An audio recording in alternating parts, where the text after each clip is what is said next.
A fair bit happened in the Voice debate today. Let me start with a couple of people who seem to be making good use of my columns in The Australian. A couple of weeks ago for my column, I wrote a suggested speech for the Prime Minister, a speech to help get the Voice back on track. And I said the PM was free to use it if he liked. Part of that speech went like this. I'd invite the Coalition to be involved in a committee to design the Voice legislation, based largely on their own work with Professors Marcia Langton and Tom Calma. The committee should be dominated by Labor and Coalition members who'd provide oversight with a voice to entrench the best opportunity for bipartisan approaches. Well, the weekend's announcement from Anthony Albanese sure sounded familiar. Today I announce and confirm that if Australians vote yes in 3 weeks' time, I will propose a broad joint parliamentary committee with co-chairs from Labor and the Coalition to oversee the development of legislation for the Voice Advisory Group. Fair enough, good idea. Well done, Prime Minister. Peter Dutton immediately attacked this idea, but even Senator Jacinta Nampijinpa-Price has now said she'd cooperate with such a committee if the Voice does get up. Now, the other person who's been reading my columns and using them for his own arguments is none other than the strident Voice opponent, Rowan Dean, co-host of Outsiders. I was alerted to how he quoted what I'd listed in my column last weekend as some of the uglier and sillier reasons people were being encouraged to vote against the Voice. Have a look.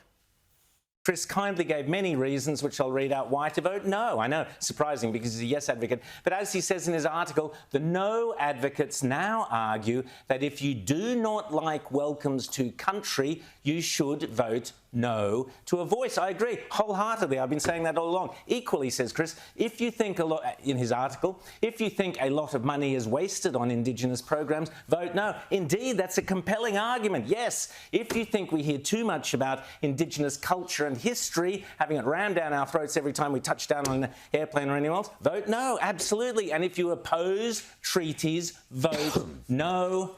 And if you don't want to shift the date of Australia Day, vote no. All great reasons. So thanks to Chris Kenny for putting those succinctly in writing in his article. Oh, very jolly, the divisiveness, isn't it? Now, just for your info, in case you saw that, if Rowan had read on, he would have shared my assessment of that list. This has become a grab bag of anti-Indigenous grievance, which makes it the worst manifestation of politics this nation has seen in living memory. But it's also a collection of issues that will continue to be debated and tackled whether we have an Indigenous voice or not, which makes the argument inane. Yeah, even though we all know these things are overdone at times, resentment about all welcomes to country or mentions of Indigenous culture might be hard-hearted or small-minded, sure, but conflating this with the Voice is just silly. The Voice will make no difference one way or the other to any of these things.